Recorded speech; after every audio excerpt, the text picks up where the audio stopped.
Hello there. I'm Dr. Terry James Gingras, and this is Dr. G's ADHD Chat, a show that tries to make the world safe for ADHD. I am a clinical psychologist and neuropsychologist in private practice with a sizable part of my practice having to do with ADHD. At this stage of the game, it's mostly diagnosis, but also some therapy. And I see adults and kids. And I also am the parent of an ADHD child. And that probably more than anything is why I do so much work with ADHD. Back when I was actively parenting, that is, I had little kids in the house, I didn't, and most of us didn't know very much about ADHD. Even folks who specialized in so-called pediatric psychology honestly didn't know that much about it, how to evaluate it, how to best treat it, and what it really was. But fortunately, in the ensuing 30s or so years, we've learned a great deal, and we know a whole lot more about ADHD than we ever did before. And the big thing we always have a big problem with is it is a neurologic condition, but it does look like your kid is just being a pain. It looks like oppositional behavior. And if you're not familiar with that, oppositional defiant disorder is a diagnosis, but it's made for kids who don't tolerate authority by anybody, well, at least by their parents. And their teachers too, come to think of it. But the idea is that they're fighting back because of who knows what, but that's just the way they are. They're angry and belligerent and all that stuff. And ADHD kids sometimes appear that way, but it's way more subtle than that. It's way more complicated than that. ADHD children, and I talk a lot about what I call strategic parenting, which is basically keeping in mind that this is a neurologic condition you're dealing with. Most of the stuff they don't do or don't do very well or forget to do is because of their neurologic condition. And, like for instance, their working memory is, all ADHDers have really bad working memory.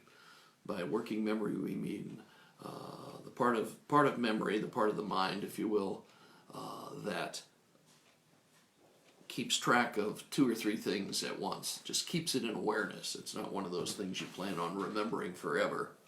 Although it is significant as a stage in learning and memory. But working memory is basically just keeping information in awareness till you get the job done. So when you tell your child to do three things in his or her room, don't be surprised if they forget one or two of them. That's what happens when you have a problem with working memory. Now, having explained that, a lot of times folks think that I'm talking about not making your kid have any responsibility at all. And that's could not be further from what I mean. Okay, what you want, ideally, is you want to train your ADHD child to be responsible, to make up for things when he makes a mistake, or she makes a mistake, or she forgets something, or he has a temper tantrum, or whatever.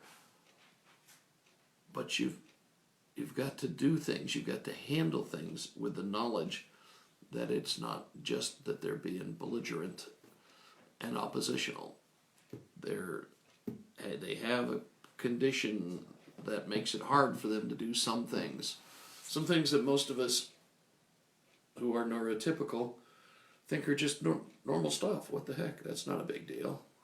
But for them it is. And when they are in a situation that they really can't handle, that they don't have the neurologic equipment to handle it, that's when they act out and get belligerent and have temper tantrums and that sort of stuff. And remember, they don't control emotions as well as neurotypical kids. Their emotional regulation is negatively impacted by ADHD and their emotional control.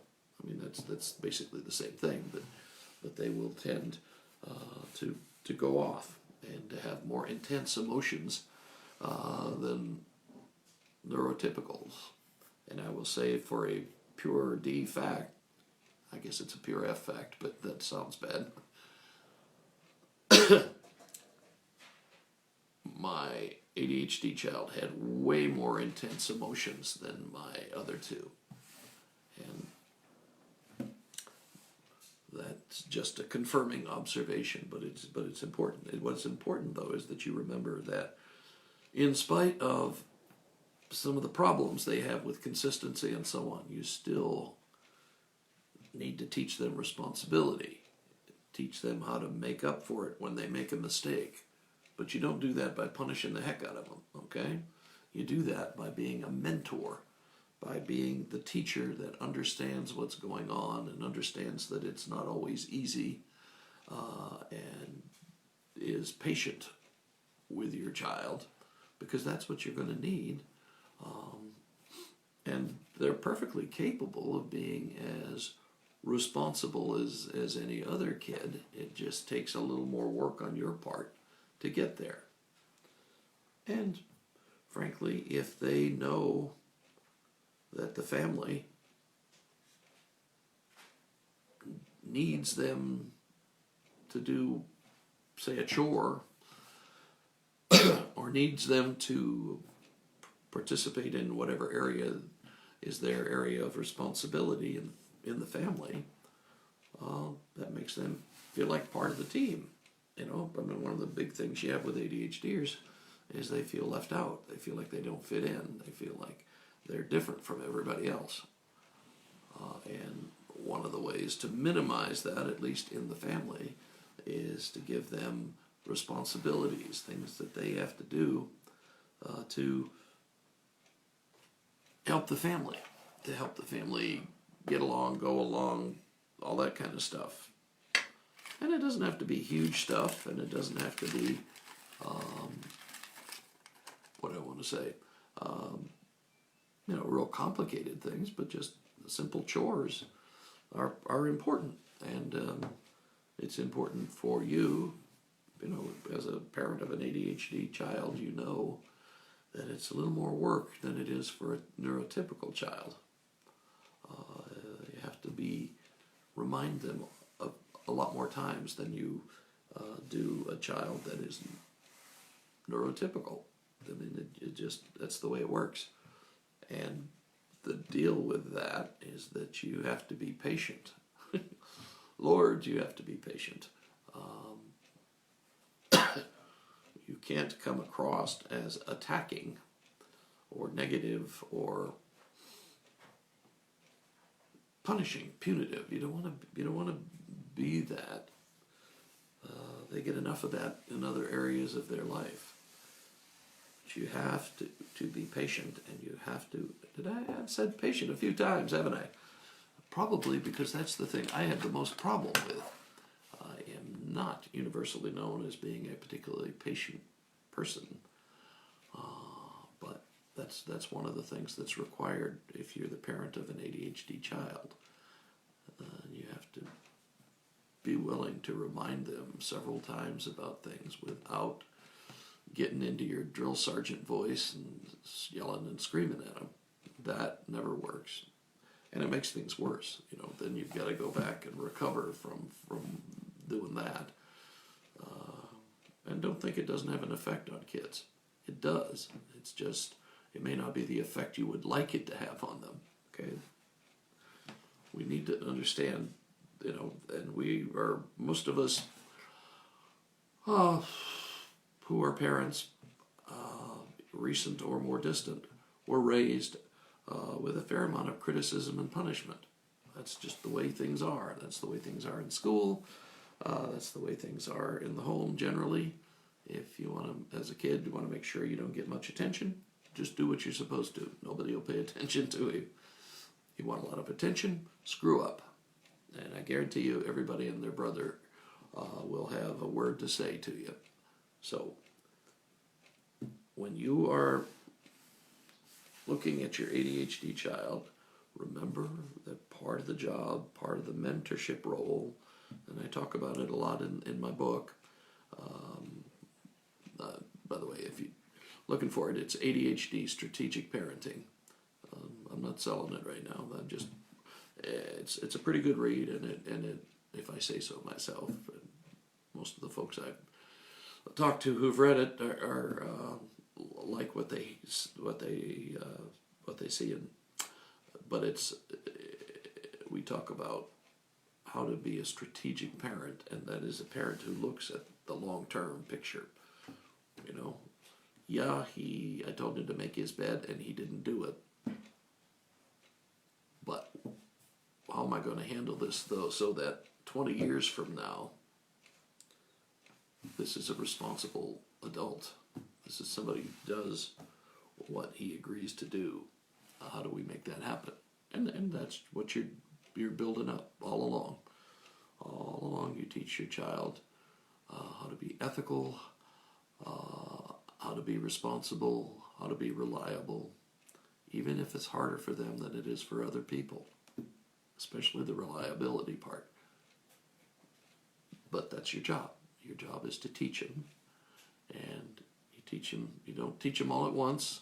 You don't teach them one time and that's it.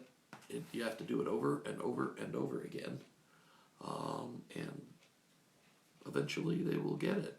Trust me, they do. There are adults with ADHD who are very responsible and reliable. That's a definite tribute to their parents and how they were raised. If you yell and scream and jump up and down all the time, you're not likely to get the results you want. And so your job as the mentor of your child is to give them tasks to accomplish, hold them accountable, but hold them accountable in a calm, mentoring kind of way, that you're teaching life skills. And that's what you're doing. You're teaching it to a kid who has more trouble with certain areas of life than other kids do. It's not impossible to teach them, obviously. Well, maybe it's not obvious, but it's not impossible to teach them. But you have to be a little more patient than average, and you have to be comfortable repeating the message again and again and again in a calm, mentoring type voice. Okay, that's it for this week. I'm Dr. Terry James Gingrass, and remember, this is Dr. G's ADHD Chat, a show that's trying to help make the world safe for ADHD kids. Because you know your kid isn't quite like everybody else, but embrace that. Normal people don't change the world. Your child may be the one that comes up with the solution to an incredibly complicated problem, like the environment or whatever. So cherish their differences, train them up so that they're fruitful members of society, and your return, your reward is in the long run. So keep up the good fight. Catch you next week.